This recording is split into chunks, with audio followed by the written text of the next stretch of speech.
안녕하세요. 반갑습니다. 하나님의 은혜로 셋째 날 1월 24일 화요일 헌금과 예배 함께 살펴보겠습니다. 함께하고 있는 저는 포트리 교회를 섬기는 김현수입니다. 우리는 늘 잘하고 있다고 생각하고 내가 옳다고 생각할 때가 많습니다. 그리고 그것을 주장하면서 살아갑니다. 우리는 정말 그런지 살펴보아야 합니다. 만약 스스로 살펴보지 못하게 되면 하나님께서는 그것을 알고 깨달을 수 있는 기회를 주십니다. 오늘 교과 내용을 살펴보면서 우리의 자세 함께 점검해 볼 수 있기를 희망합니다. 우리 함께 기도드리고 시작합니다. 사랑의 아버지 하나님, 오늘 저희들에게 말씀을 살필 수 있도록 인도하시고 불러주셔서 감사합니다. 온전한 예배를 배우기를 원합니다. 주님 가르쳐 주시고 신령과 진정으로 예배를 드릴 수 있도록 도와주시고 인도하여 주옵소서. 오늘도 주님의 자녀들의 기도를 들어주시고 주님 안에서 가장 온전하게 이루어 주시고 역사하셔서 주님께서 늘 함께 계심을 믿고 의지할 수 있도록 인도하여 주옵소서. 거룩하신 주님, 저희들 헌금과 예배 살펴보겠습니다. 성령께서 인도하시고 붙들어 주시옵기를 예수님의 이름으로 기도드립니다. 아멘. 성경이 예배 순서에 대해 구체적으로 말하고 있지는 않지만 내용에 대해서는 적어도 4가지 요소를 알려줍니다. 신약에서 볼 때 말씀 연구, 선포, 또 기도와 음악, 그리고 11조와 헌금이 바로 그것입니다. 이스라엘 백성들에게 주어진 의무들이 있습니다. 신명기 16장 16절에서 17절에 있는 말씀은 너희 중 모든 남자는 1년 3차 곧 무교절과 칠칠절과 초목절에 내 하나님 여호와의 택하신 곳에서 여호와께 보이되 공수로 여호와께 보이지 말고 각 사람이 내 하나님 여호와의 주신 복을 따라 그 힘대로 물건을 드릴지니라. 온 이스라엘 백성들은 성소에서 예배 드리기 위하여 연중 3번 회집하였습니다. 실로가 한동안 이러한 집회의 장소였지만 그 후 예루살렘이 거족적인 예배의 중심지가 되어서 각 지파는 엄숙한 절기들을 지키기 위하여 이곳에 모여야 하였습니다. 이스라엘 백성들은 그들의 땅을 빼앗으려고 노리고 있는 사나운 호전 족속들에게 둘러싸여 있었지만 매년 3번씩 모든 강건한 장정들과 여행할 수 있는 백성들은 모두 그들의 집을 떠나 가나안 땅 거의 중앙에 있는 집회의 장소로 모이라는 명령을 받았습니다. 이때 아무 보호책도 없는 그들의 가족들을 원수들의 불과 칼로부터 무엇이 보호해 줄 것이었습니까? 그 땅을 침입하여 이스라엘을 사로잡으려는 이방 원수들로부터 무엇이 보호해 줄 수 있었을까요? 그것은 하나님께서 당신의 백성의 보호자가 되시리라는 허락이 있었습니다. 여호와의 사자가 주를 경외하는 자를 둘러 진치고 저희를 건지시는도다. 시편 34편 7절 말씀이에요. 이스라엘 사람들이 예배하러 올라가는 동안에 하나님의 능력이 그들의 원수들을 제어하실 것이었습니다. 하나님께서는 내가 열방을 내 앞에 쫓아내고 내 지경을 넓히리니 내가 매년 3번씩 여호와 너희 하나님께 보이러 올 때에 아무 사람도 내 땅을 탐내어 엿보지 못하리라 고 약속하셨습니다. 이스라엘 남자들이 1년에 3번씩 하나님 앞에 서기 위해서 이렇게 예루살렘으로 갈 때에 그들은 여호와를 배울 때 빈손으로 여호와를 배우지 말아야 했습니다. 11조와 헌금을 드리는 일이 예배의 일부였던 것입니다. 하나님의 자녀들은 유월절, 오순절, 그리고 초막절에 11조와 헌금을 가지고 왔던 것입니다. 이 절기들에 빈손으로 오는 사람은 없었습니다. 다시 말해 고대 이스라엘에서 11조와 헌금을 드리는 일은 예배에 있어 핵심적인 부분이었습니다.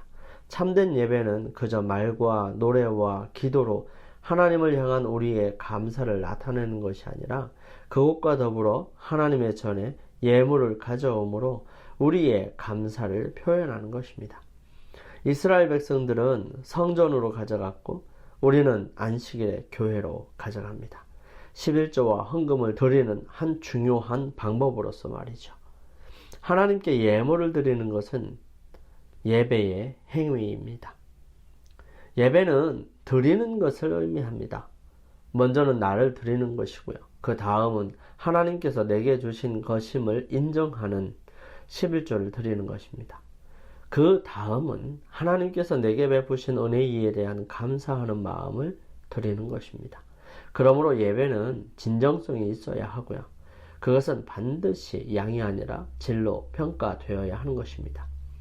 여기서 우리 함께 반드시 생각해 보아야 할 문제가 있습니다. 우리는 흔히 예배를 본다고 보러 간다고 말합니다. 이것은 나를 드리는 예배가 아니라 다른 사람들이 자신을 드리는 예배를 보러 간다는 의미이지 않을까요? 자신을 드리지 않는 예배는 예배가 아닙니다. 그러므로 우리는 예배를 드리러 가야지 예배를 보러 가면 안 되는 것입니다. 이 사실을 분명하게 우리는 인지해야 합니다. 우리는 결코 예배를 보러 가는 것이 아니라 예배를 드리러 가야 합니다. 요즘 신앙에 문제가 생기는 이유가 바로 이 예배를 드리지 않고 보기 때문입니다. 예배를 드리는 사람들은 정직한 11금을 드립니다. 그리고 거기에 더 마음을 다해 헌금을 드리죠. 우리가 드리는 헌금이 아깝고 헌금이 어디에 쓰여지는지 궁금해지고 교회의 자금에 대해 불합리하다고 생각이 들어지는 것은 이미 진실된 헌금에서 자기 자신을 드리는 예배에서 벗어나고 있는 것이지 않을까 생각해 봐야 하는 것입니다. 우리는 하나님께 예배를 드리고 헌금을 드리는 것이지 교회나 화폐나 그 어떤 조직에게 주는 것이 결코 아닙니다. 우리는 헌금에 대한 나의 자세와 마음가짐을 통해서 우리의 신앙을 점검해 보아야 합니다. 내가 어떻게 하고 있느냐가 바로 나의 신앙의 상태를 말하고 있는 것이지요. 가인과 아벨의 제사의 차이는 어디에 있습니까? 그것은 진실된 신앙이냐 아니면 나의 생각에 맞는 신앙이냐 하는 것입니다. 마음에 들지 않아도 하나님께로부터 온 것이 확인되면 그것이 하나님의 뜻이라고 생각이 들면 그것이 나의 생각과 맞지 않는다 할지라도 그 말씀에 주어진 직무와 역할과 의무에 충실하여야 합니다. 우리는 언제나 문제가 내가 앞서기 때문입니다. 하나님께서 주시는 것이 곧 내게 가장 좋은 것인데 그리고 나의 삶에 가장 필요한 것인데도 불구하고 그것을 내 생각에는 하면서 자신의 계획과 마음을 피력합니다. 마치 내가 생각하고 계획한 것이 다 하나님의 뜻인 양 생각하고 말하고 강요하는 것은 결코 바른 신앙이라고 볼 수 없습니다. 그것은 망하는 길입니다. 빛깔은 좋지만 여물지 않은 열매고 보기는 좋아도 맛이 들지 않은 것입니다. 영감의 말씀은 다음과 같이 기록합니다. 아담이 앞서 시험을 받았던 것 같이 이 형제들도 하나님의 말씀을 믿고 순종하려는지의 여부를 입증하기 위하여 시험을 받았다. 그들은 사람의 구원을 위한 하나님의 준비에 대하여 익히 알고 있었으며 하나님께서 제정하신 제사제도에 대하여도 이해하고 있었다. 그들은 이 제물로 그것들이 예표한 구주에 대한 믿음을 표현하고 동시에 용서를 위하여 그분께 전적으로 의지한다는 것을 인정해야 한다는 것을 알았다. 그리고 이와 같이 그들의 구속에 대한 하나님의 계획에 순응함으로 하나님의 뜻에 그들이 순종한다는 증거를 보이고 있다는 것을 그들은 알고 있었다. 피 흘림이 없이는 죄사함이 있을 수 없었다. 그리고 그들은 가축의 초태생을 희생제물로 바침으로써 약속된 속죄로서 그리스도의 피에 대한 그들의 믿음을 나타내야 할 것이었다. 이것들 외에 땅에 처음 익은 열매를 감사 제물로 주 앞에 바쳐야 할 것이었다. 두 형제는 그들의 제단을 같은 모양으로 쌓고 각기 제물을 가져갔다. 아벨은 주께서 지시하신 대로 양떼 중에서 취한 희생제물을 드렸다. 여호와께서 아벨과 그 제물은 연락하셨던 것이다. 하나님께서 불이 내려와 그 제물을 살랐다. 그러나 가인은 주의 직접적이요 분명한 명령을 무시하고 과실말을 제물로 드렸다. 이것이 간합되었음을 보여주는 아무런 표적도 하늘에서 내려오지 않았다. 아벨은 하나님께서 지시하신 방법대로 하나님께 나아가도록 그의 형에게 간청하였다. 그러나 그의 간청은 가인을 더 단호하게 자신의 뜻을 고집하도록 만들 뿐이었다. 장자로서 그는 동생의 권고를 받을 처지가 아니라고 느끼고 그의 충고를 무시하였다. 가인은 약속된 희생과 희생 제물의 필요성에 대하여 마음속으로 불평과 불신을 품고 하나님께 나아갔다.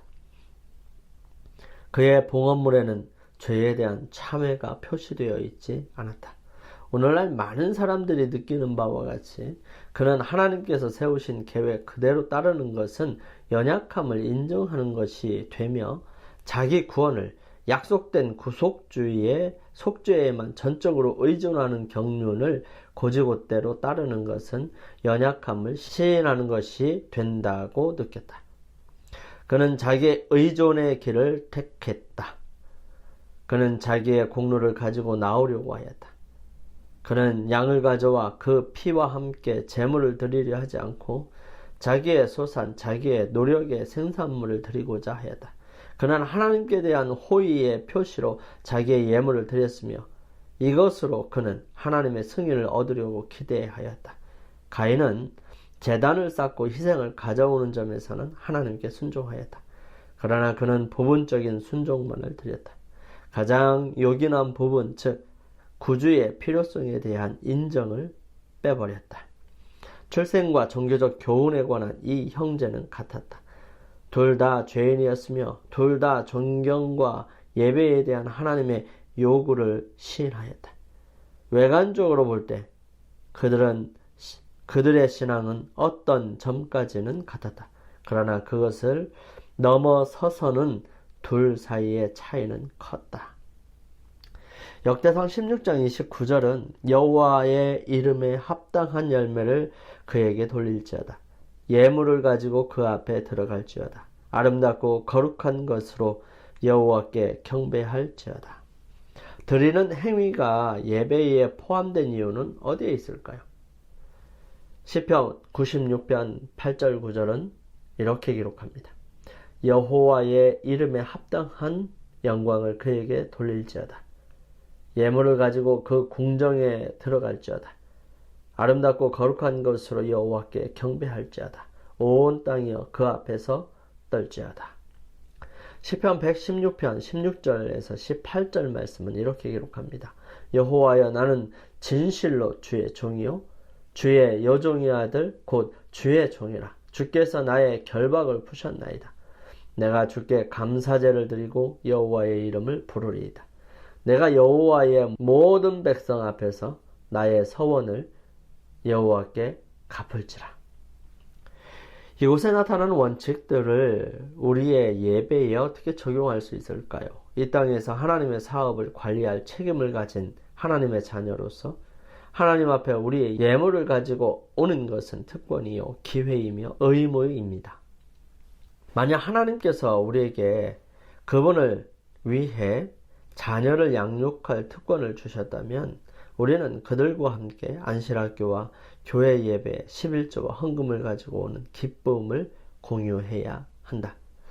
최근 몇 년 사이 온라인 또는 다른 방법을 통해 11조 헌금을 드리는 일이 많아졌습니다.